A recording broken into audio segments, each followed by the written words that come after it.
So today is another episode of the KEW Exchange with one of my favorite people, a ray of sunshine, Rachel I pronounced it right the first time. This is what bothers me. This is like round 2 of going live. Like the first time I pronounced it correctly. This time, not so much. Druckenmiller. Wow. Okay. Yeah. So we're live this time, right? We just had this amazing eye-open conversation that went nowhere because it wasn't live. But that's okay. We'll try to recreate that. Yeah. This is just life, right? You just got to roll with everything. Mm-hmm. It's so I don't even know where to go with this because you were so inspiring, and it's like, all right. So restate what you said in your own way that you can recreate that moment.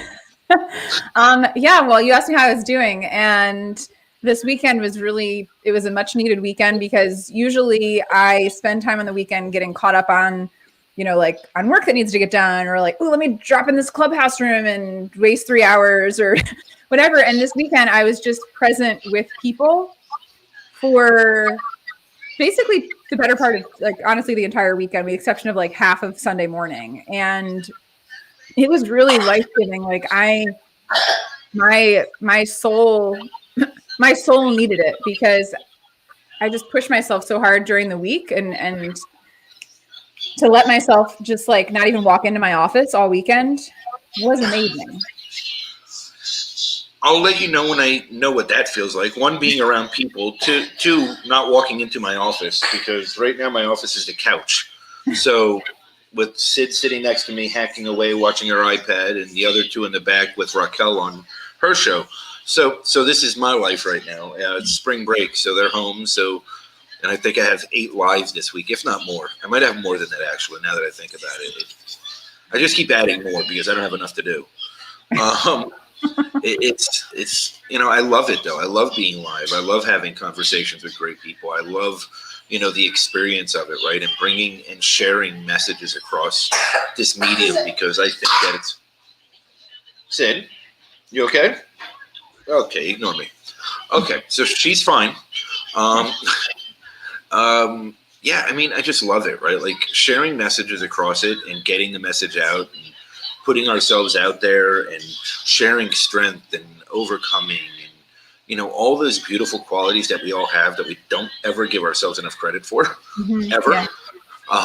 It inspires others, right? And that's powerful. And it also reminds us what we've been through and how much we can overcome. Yeah. Hey, Dorothy. So for anyone who might not know you, which I don't know if that's possible. Dad, I love you. I love you too. Thank you, Sid. Aww. Why don't you do a quick little intro and give people a little bit of your backstory?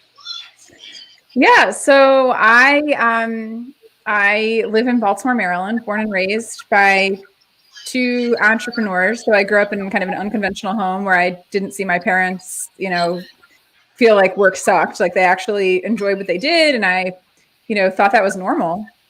Not surprised when you enter the work world, most people hate their jobs.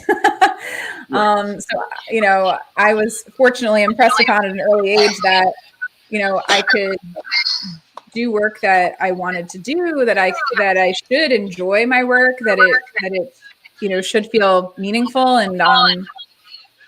And so fortunately, after working at after working at a benefits consulting firm for 13 years, after interning there for 3 years in college, I decided to follow my parents' entrepreneurial footsteps and launch my own business, 7 months before a global pandemic, as a speaker, where all of my work at the time was in person.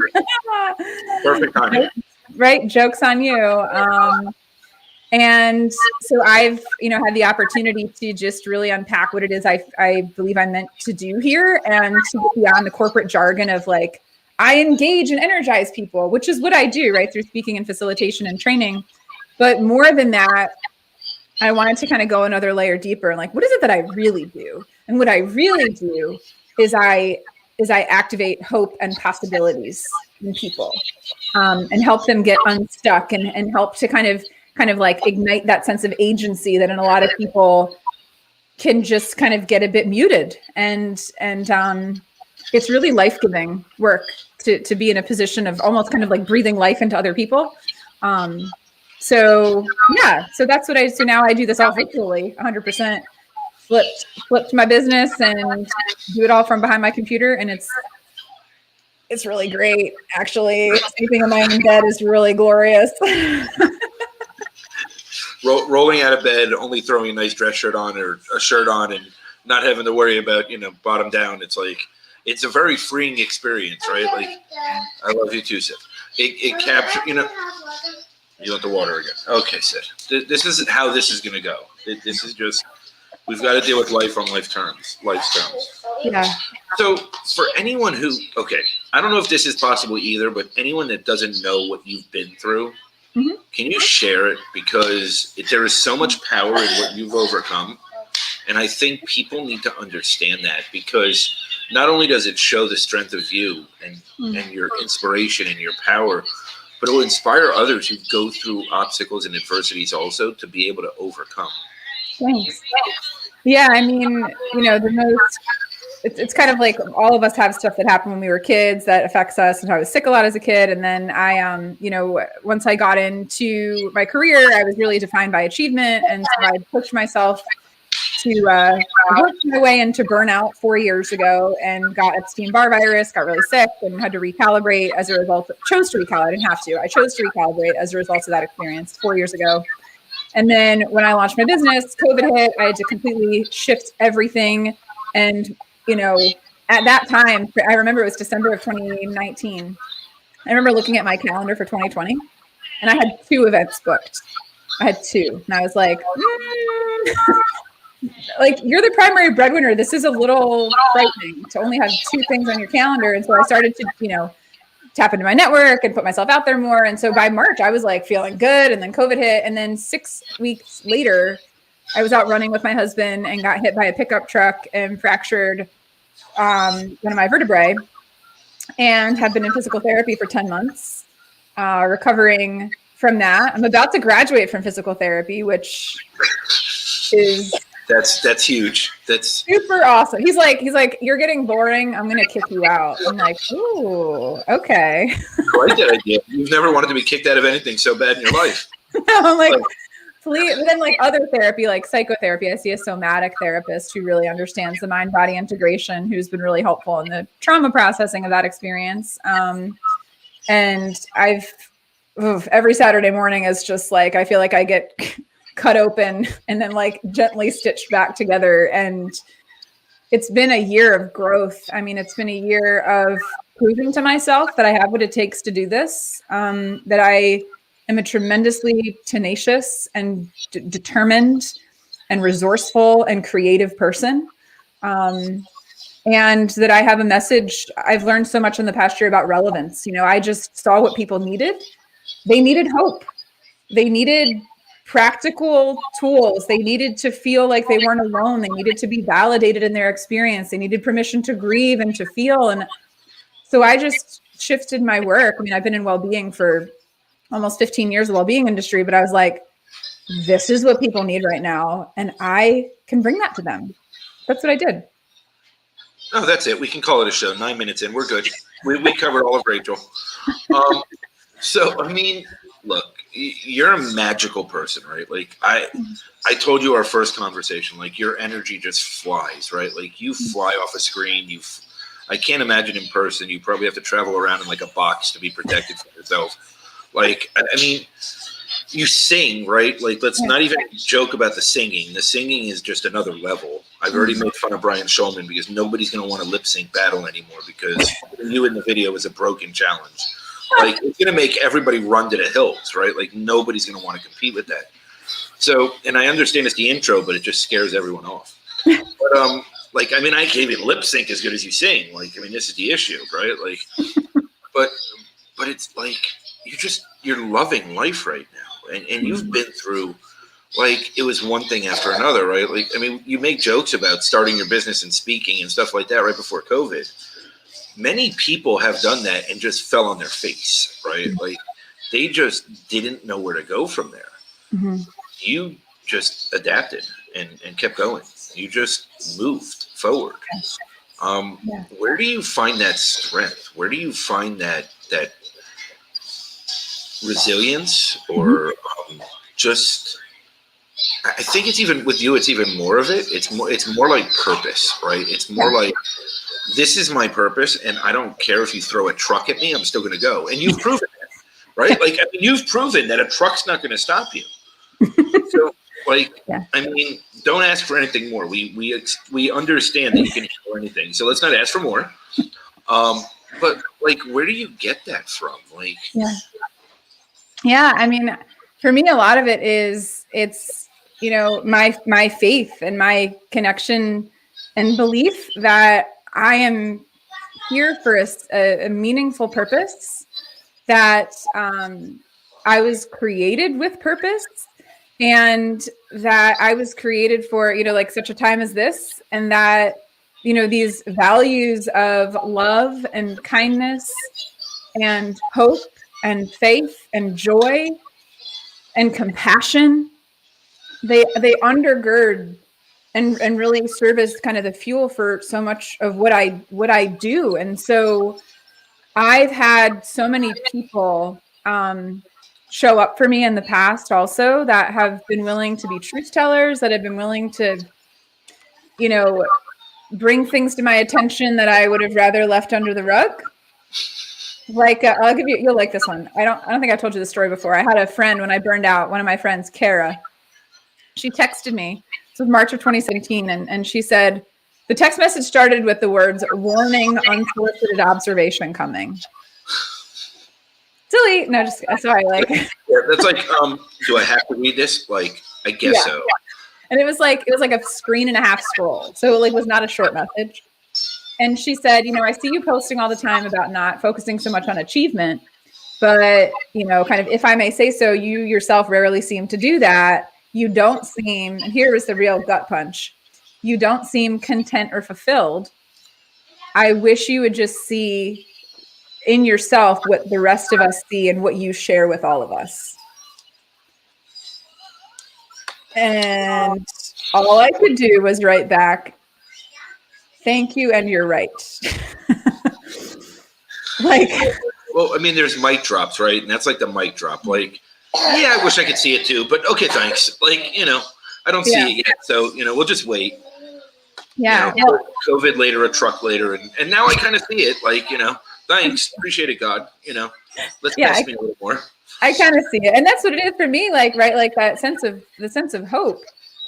I don't know how people live with a sense of hope. I mean, they don't, right? Like, when people have completely given up hope, that is often when life falls apart. And so I see hope.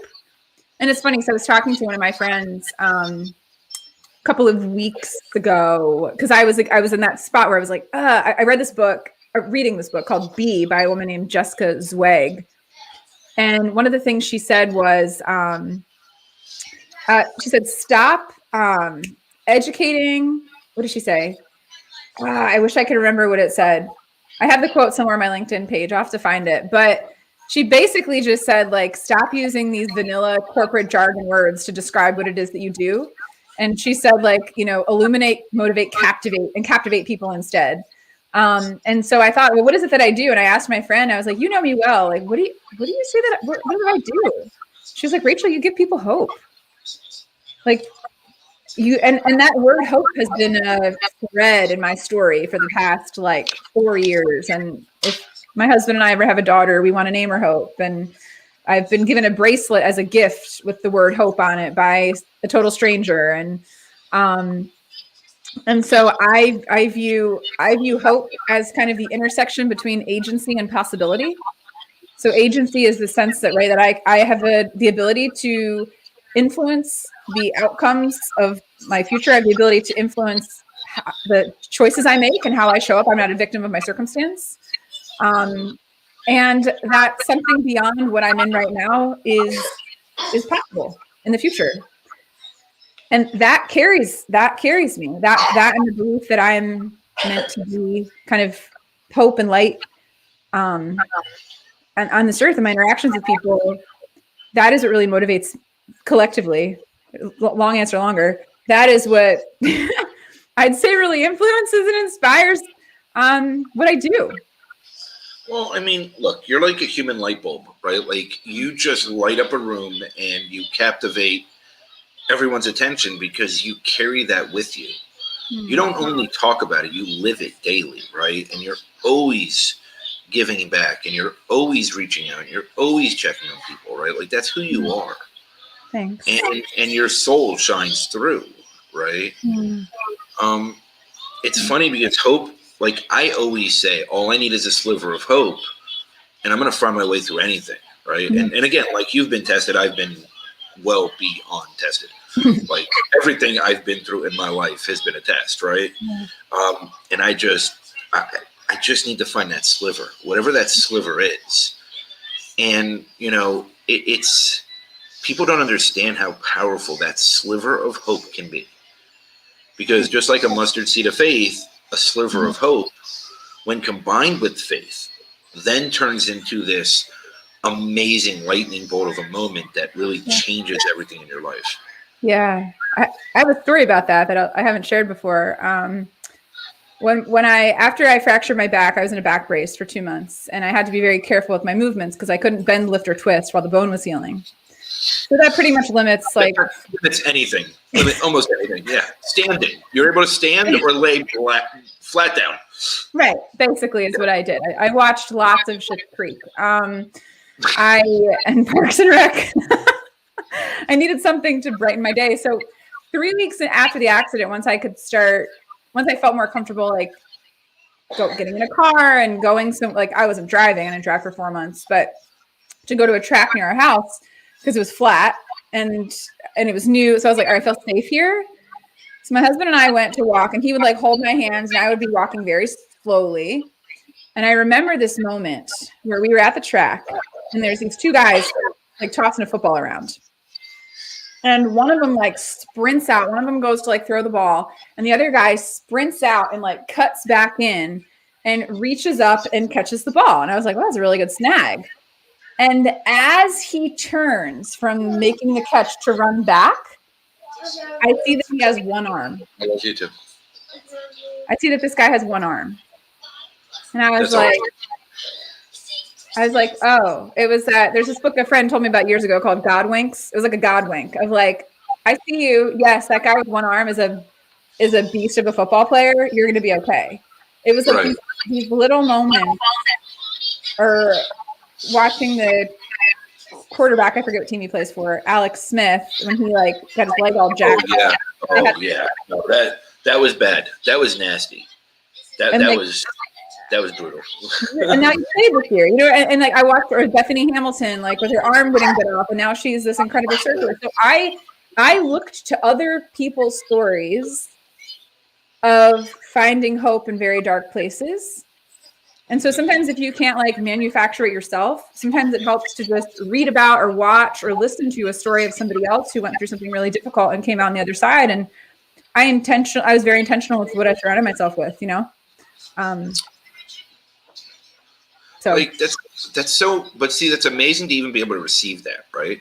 Because so many people that would start a business in speaking, then COVID, right? Like we don't have to talk about COVID, and like everything's just collapsing down, and then you go for a run and you get hit by a truck. Like, I mean, this isn't a joke. Like, yes, Sid, I love you too. Okay, apparently she's just in that mood today. She loves you. Good. Yes, she has no choice. I feed her. I bribe her with food. You know, but there's something so magical about that, because you literally got hit by a truck. Like I've said, I feel like I got hit by a truck, right? Yeah. Like there's a difference between saying I feel like it and, you know, I got hit by it, right? Now, granted, I'm built a little different than you, and I might not have the same injuries.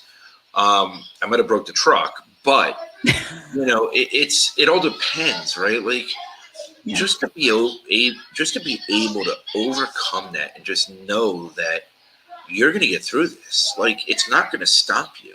Yeah. That says something. And then your husband standing by your side through the whole thing, that says something else, right? Yeah. Like, your guys' Valentine's Day picture was awesome, right? Like you guys had smiles from ear to ear. You were so happy. You know, it was just beautiful, right? Like people dream of that, right? To have that in their life. I dream about that at one point. Obviously, haven't found it, nowhere near it, but one day I will. Yeah. And it's just magic, though. Like you, because of how you are, and because of how you handle yourself, and because you don't let anything hold you back, it finds you. Stuff finds you. You find your way through because of it. Yeah. Yeah. It's for me, and I'm not even sure where this like originated necessarily, but it's just this choice. It's a choice not to see myself as a victim of circumstance. I just refuse.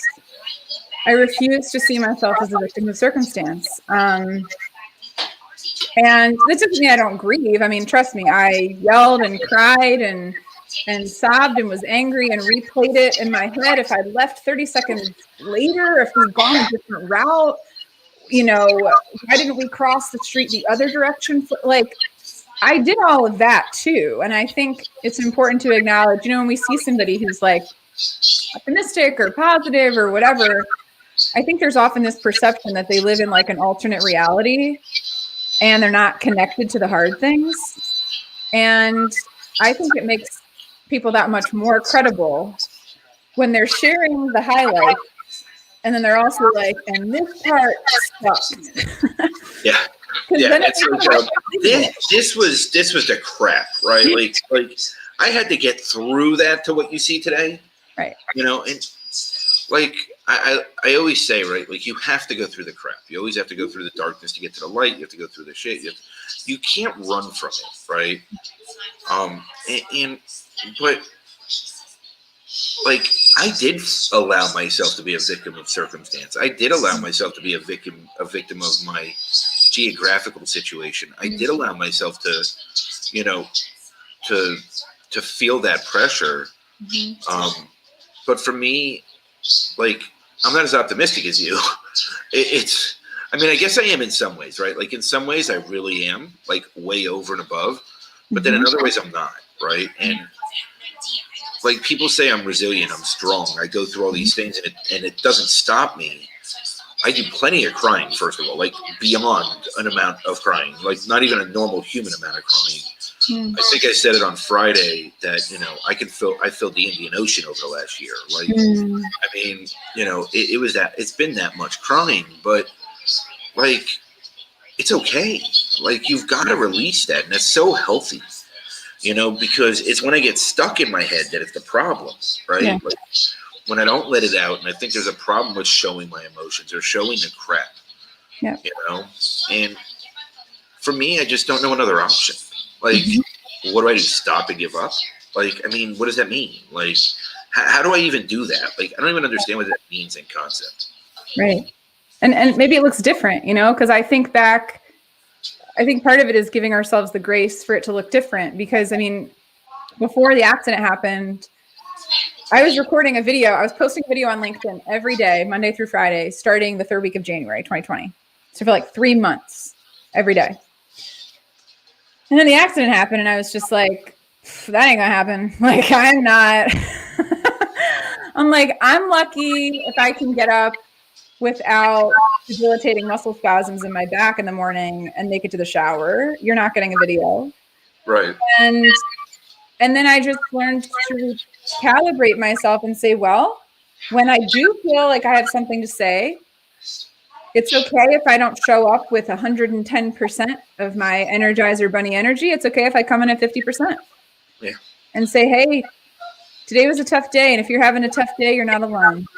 Like sometimes it was that. Sometimes it was just, I think because of the isolation that's happened in the past year, there's this sense for people to have felt very alone more than they need to. And it's just been a reality for almost everybody I've talked to. Right. And so to just give yourself a little bit of grace in that has been helpful, but then also to just hear somebody else say, oh my gosh, yeah, I've been dealing with the same thing. You suddenly, that's like the sliver of hope. Somebody saying, me too. You're like, okay, I'm not, there's nothing wrong with me. Right. It's a relatable human experience. So what is one thing that you've chased in your life? Because you're like this magnet of positivity, and like you're putting you it seems like you have a way of always just having it come to you, right? And it's because of who you are, and it's because of how you outwardly share yourself to the world, and the energy that you put out there, you always get back. And I firmly believe that, 100,000,000%. Thanks. What is one thing that you've had to chase in your life? Oh man. I'm just curious. I've never asked anyone that question. I'm just curious. Yeah, so I'm in this spot right now. It's interesting where I'm in a spot where I have a desire to chase. Like, for instance, I was on a panel with a group of other women for an event last Thursday, and we were asked, like, what's next for you?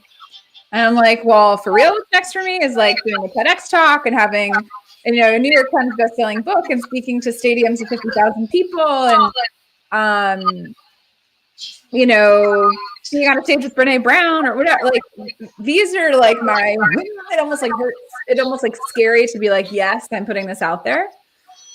And so sometimes I feel the need to expedite my process. I chase the timeline. I'm like, ooh, that's not going to happen for me for another year, but I want it to happen now. Right. And so then I get this frenetic energy that is not the best of who I am. And it comes off as a grabbiness as opposed to an open hand. Right.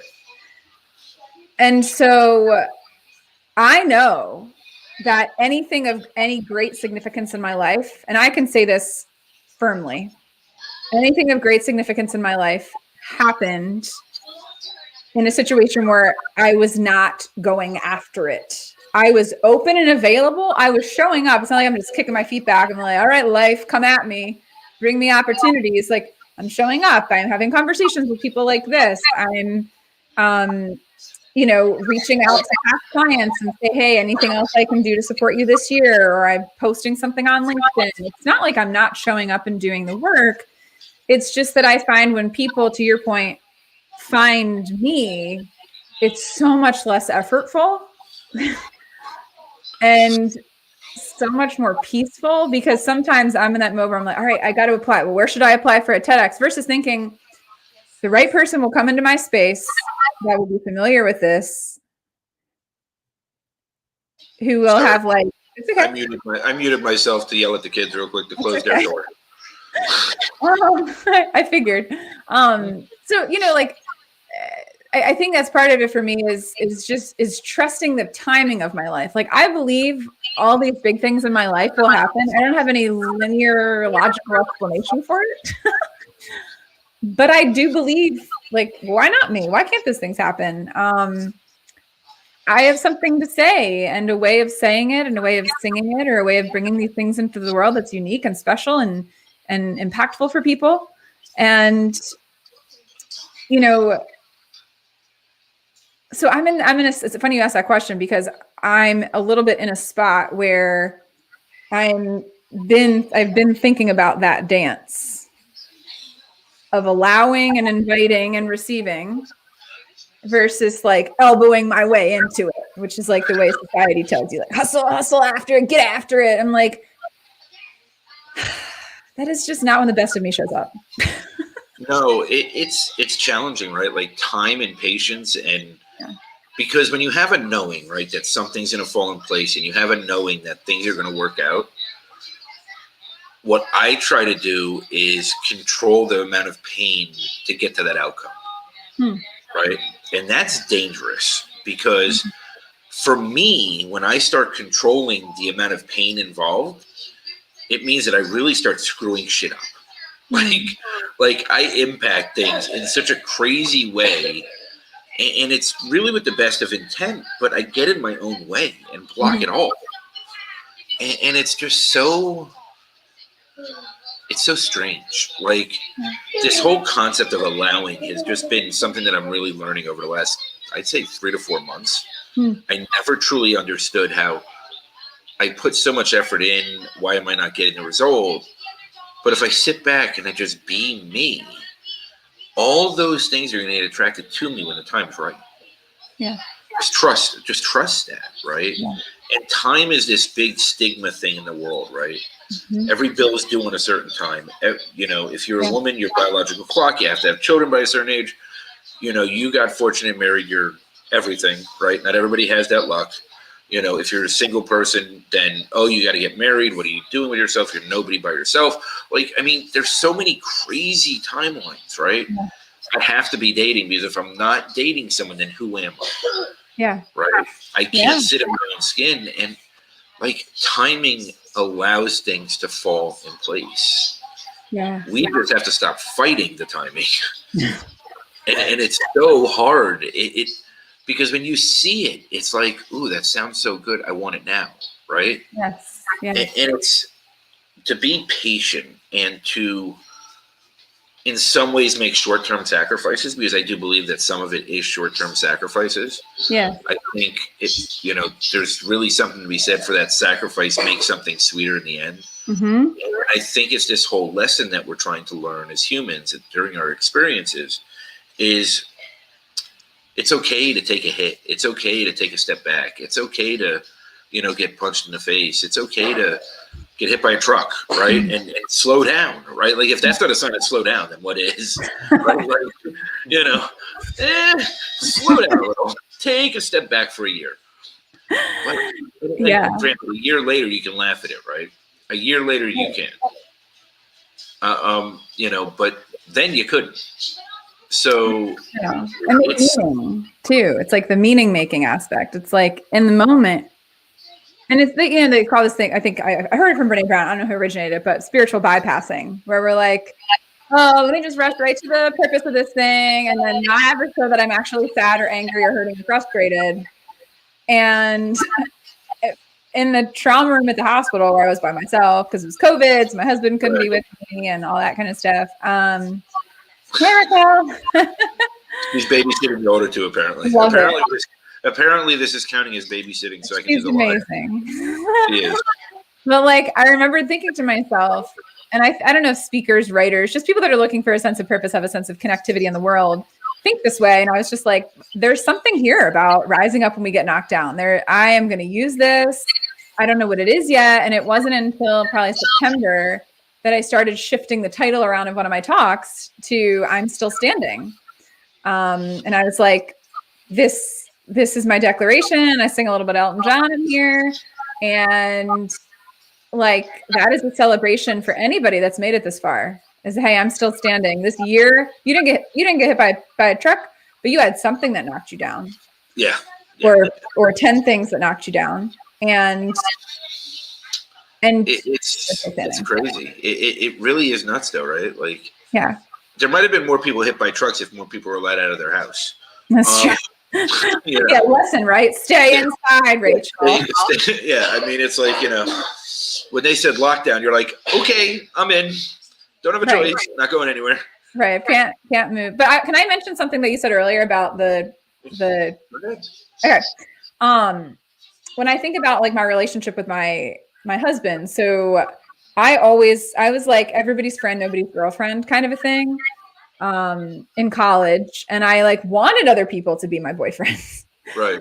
But it didn't ever work out. And so when I studied abroad in Spain in college, I came back the January of my junior year, and I was friends with a group of like a fraternity of guys there. And there was this new guy who I recognized. So I was just like physically attracted to him. I was like, he's really cute, kind of aloof, kind of like, can't really read him, kind of mysterious. Like he played soccer and he ran track and he played saxophone. And I was like, this is an eclectic person. And I remember I wrote in my journal, so we would like hang out in mixed company. And then a year later, I was in gospel choir. And so were a couple other people that overlapped with people that were in jazz band with him. And the four of us would go and play at this piano at one of the chapels on campus, because it used to be a Methodist college. And so eventually it was just he and I that were playing. And I was like, oh my gosh, this is so great. And I had written in my journal, this was probably like May of 2006. I started hanging out with this guy, Bill Druckenmiller. he's kind of immature and he's probably going to go home and start dating this girl, Autumn. Like, I wrote this in my journal, and then there was this girl who's a freshman who invited him to some formal, and then like, they got a little cozy, and then I found out about it later and I was devastated, and I was like, I'm graduating, I'm out of here. I was a senior, he was a sophomore. I'm going to find a real man, all this stuff. And then that's when the music piece really had come in, and he had this realization of how special I was to him. And then he, through some freak accident, tore his Achilles tendon the last week of school. And I was right there at the hospital with him. And then I had to play nurse all summer and visit him. And so within like 3 weeks, we were dating, and we're celebrating 10 years being married this August. And it has been a lot of work. It's been a lot of work to create a relationship where we both feel safe and we both feel like we can be honest, and we feel like the other person has our back, and the other person gives us what we need. I mean, it has been, talk about dancing again, right? It's been a lot of work, like marriage retreats and working through stuff, and counseling, and so I think it's important for people to recognize that, like, sometimes when we look at somebody's life, we're like, wow, that's like awesome. And yeah, it is awesome. And it's like, you can get the icing on the cake if you're willing to go out and buy the eggs and get the recipe and mix them together or knead the dough. It's like all that is the result of so much work. But there's got to be a foundation, right? And there's got to be a level of acceptance, understanding, complete vulnerability, right? Mm-hmm. Like, you've got to be willing to stand in front of this person completely vulnerable and naked, right? Like, you've got to be able to deal with that. Mm-hmm. And for broken people like I was, that's not easy, right? Like, that is really difficult for me. Yeah. And I still think there's probably only maybe 3 people in my life that I have that level of I'll be vulnerable with. Mm-hmm. And it's very difficult, right? Because lots of people don't know how to react to it either. Mm-hmm. So that's another part, right? Because when you start getting that close to someone on that level, first instinct is, I'm going to run. Mm-hmm. I don't care who you are. I'm running. Like, that where can I go and how fast? Mm-hmm. And then a truck hits you. So I'm going to keep bringing that back up because it's just too perfect not to. But there's a shit ton of work in this. Like, if you really want to build something that's going to last, there is a lot of work. Mm-hmm. A lot. And like, it's individual and it's collective. So like, he started spending time, we're really connected to our community at our church where we've been going for 12 years. And he's part of a group with 6 other guys or 5 other guys. And they get together once a month, and they've been doing this for 3 years. And they range in age from, I think when he started, the youngest person was maybe like 31 or 32, and range up to like 65. Some are married, some aren't, some have been divorced, some have kids. Like, it's just this mix of people. And it's a source and a place of accountability. Like, one of the things that he's done is, hey, Annie, good to have you here. Yes.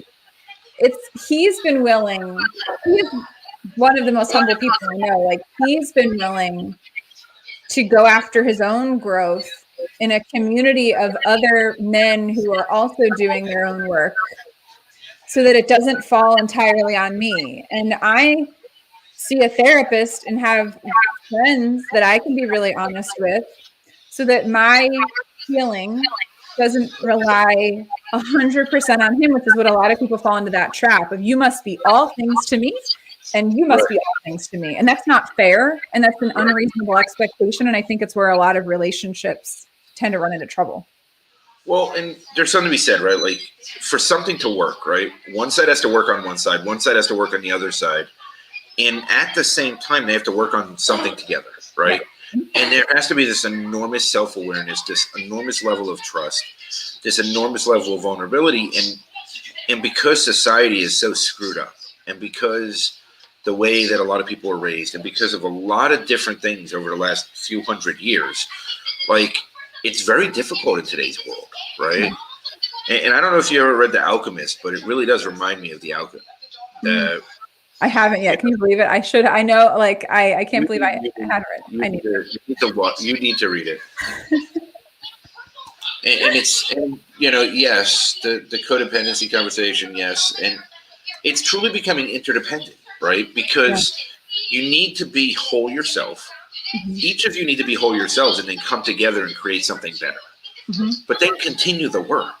Yeah. It's not like you get together and then the work stops, right? Like there is no destination for this. No. This is like the rest of your life thing, and you need to put the work in to make it worth it. And it's hard. It's really hard, right? Because sometimes that meant you had to sit home while this freshman wanted to date him. Sometimes that meant he had to sit around while you wanted to go date, right? Or he had to have the realization that you were going to graduate and leave, right? Like, so he tore his Achilles on purpose, so that you didn't go anywhere. Sometimes you go to extremes, right? Like whatever it takes. But he'll admit that one day. But it's really powerful, right? And that's where The Alchemist comes in. You would love it. You really do have to. You have to read it. Okay. It's like the easiest fun book to get through. I've heard so many good things. I just, for no apparent reason, haven't ever read it.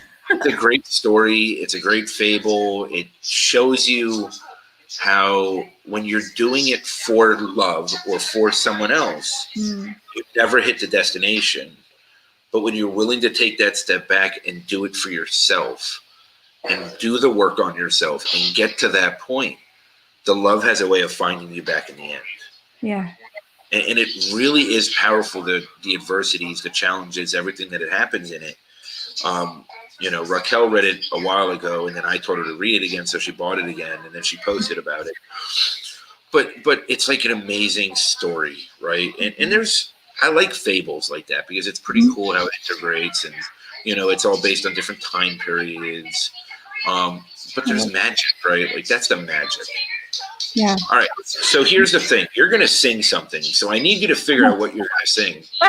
You really don't have a choice. You really don't have a choice because I'll end the broadcast right now. You have to sing though. Like I need you to sing. Like the world's not the same. We got 18 minutes left. I really want you to sing something because your voice lights the world up, and the world needs to hear it as much as possible. Thank you. Yeah, I will sing. I'm due for a new mic, sidebar. I'm going to be having a friend who's a music guy who works at like Discovery Channel and did music for them, and he's worked for the History Channel now. He's going to get my tech all set up. So if I cut out a little, I'm sorry, but we're working with that. I'm used to being traded in for new mics.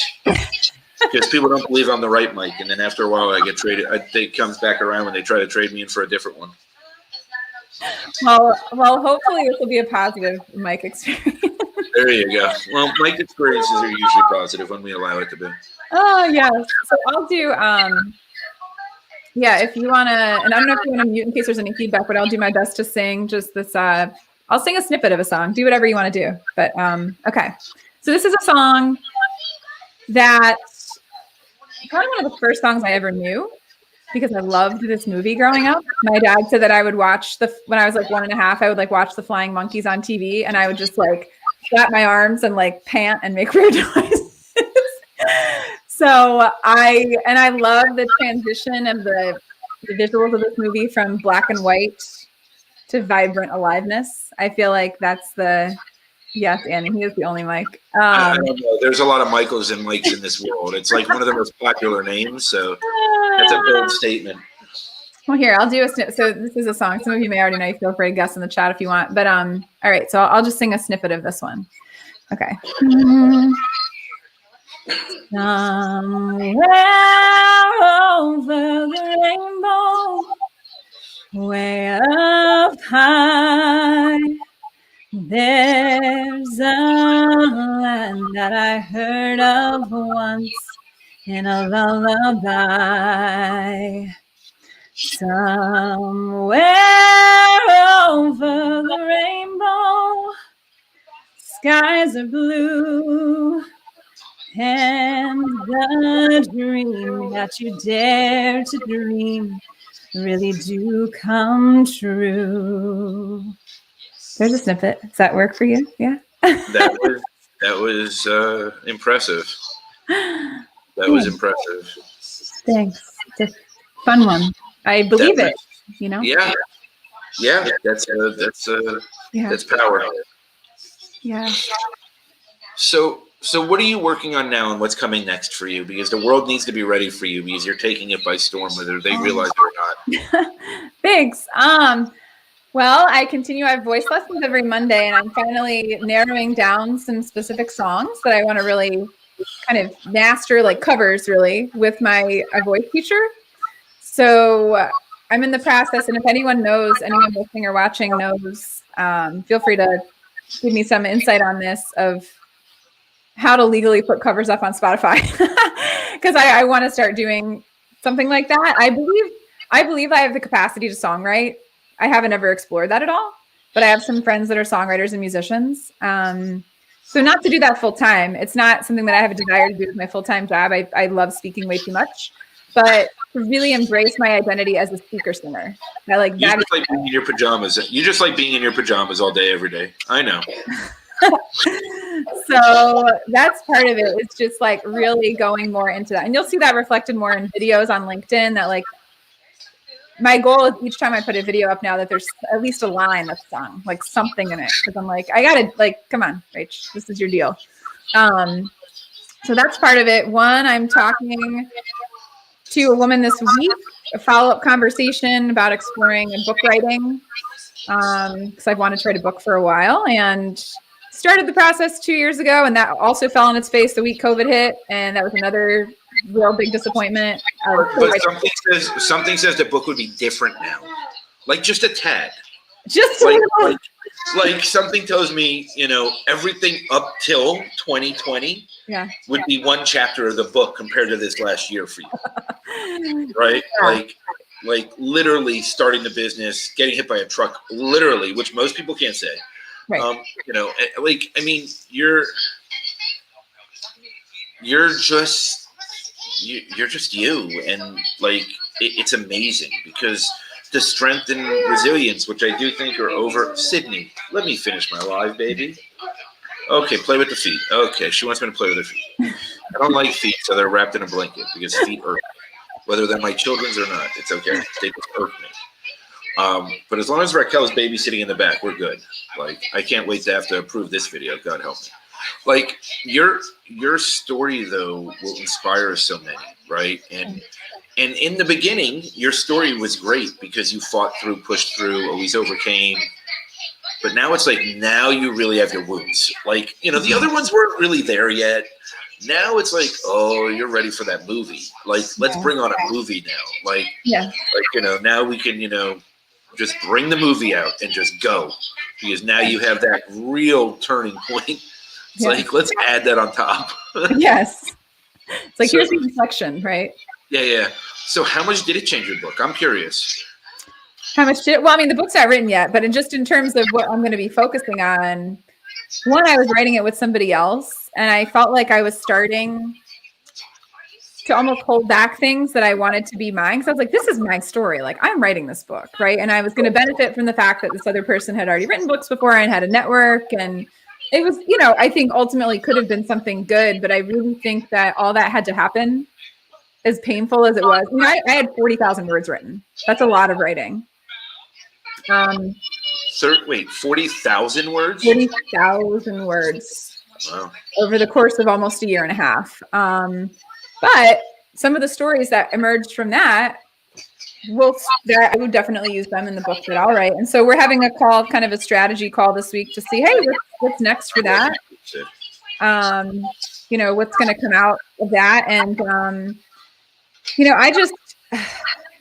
I'm still in this space where I have this gap between where I am and where I want to be.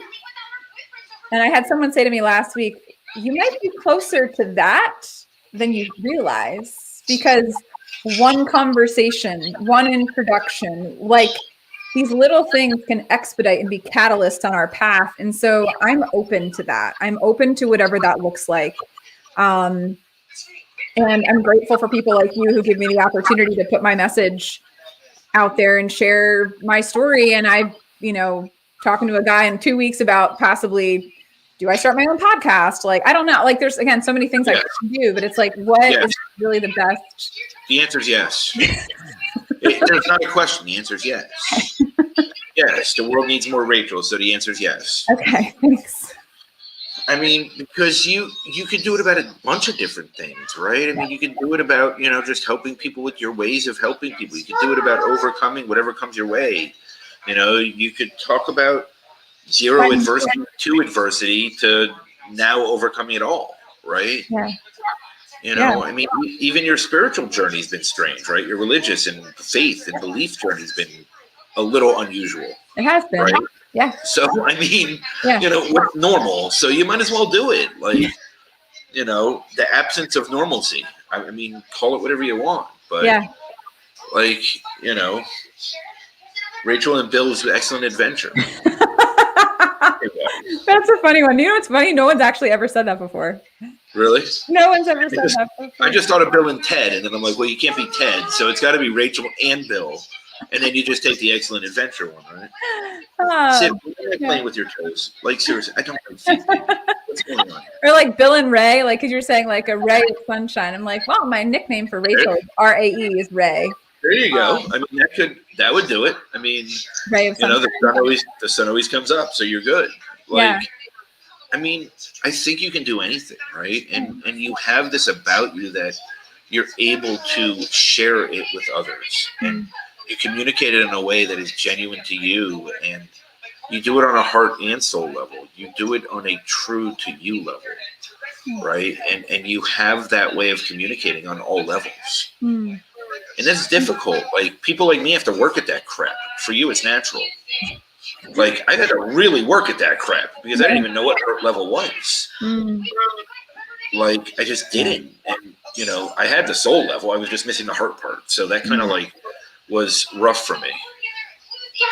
Well, I think too, I have this tendency also to not fall into a trap of not trusting myself, of like overthinking stuff. And I know, like, from anyone who likes Enneagram stuff, like, I'm a 3 on the Enneagram, which is like the strongest of like the heart type. So there's like a heart, head, and gut type, right?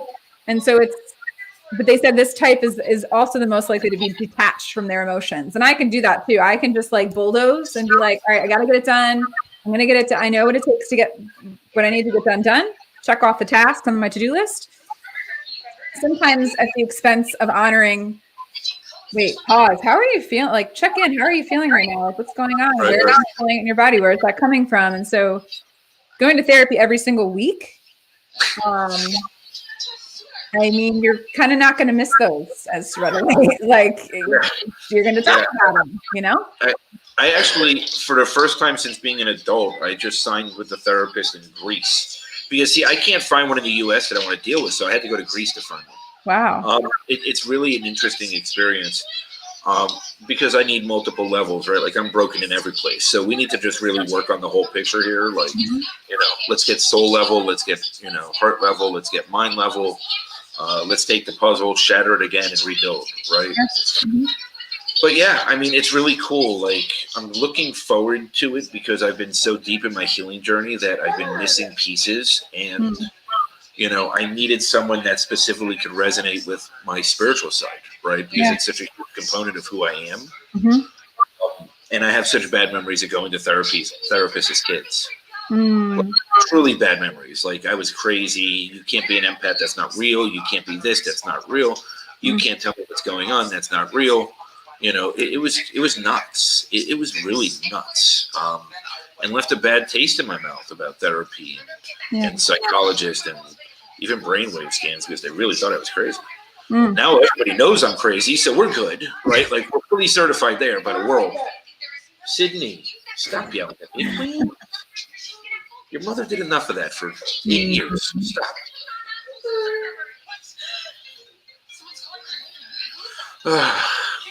And she just sits there on the couch.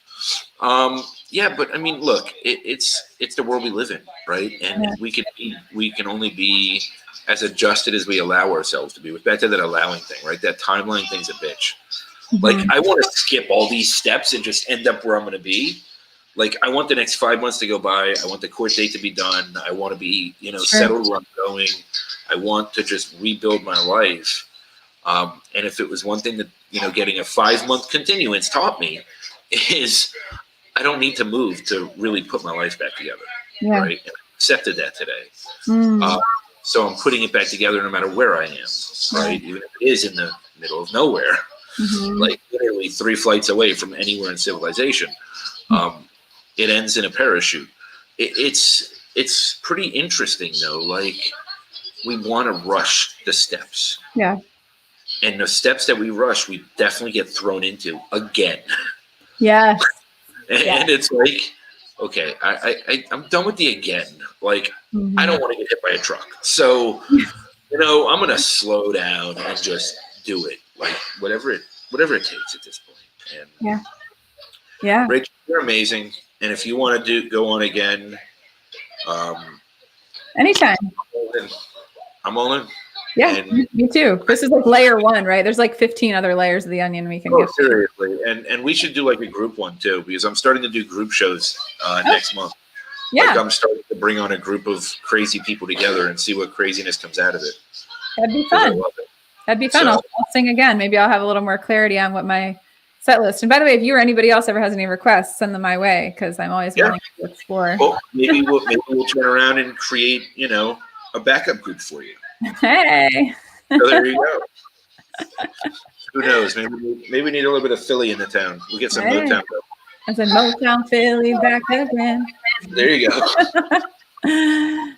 Always breaking out in the song and dance. Rachel, I appreciate you tremendously. Thank you so much. I love you too, Sid. Thank you. It's almost over, Sid. I promise. You want me to hold your hand? If I reach all the way out of there, kid, I'm literally out of the screen. So I'm going to put you back. So they're back. That's your dad.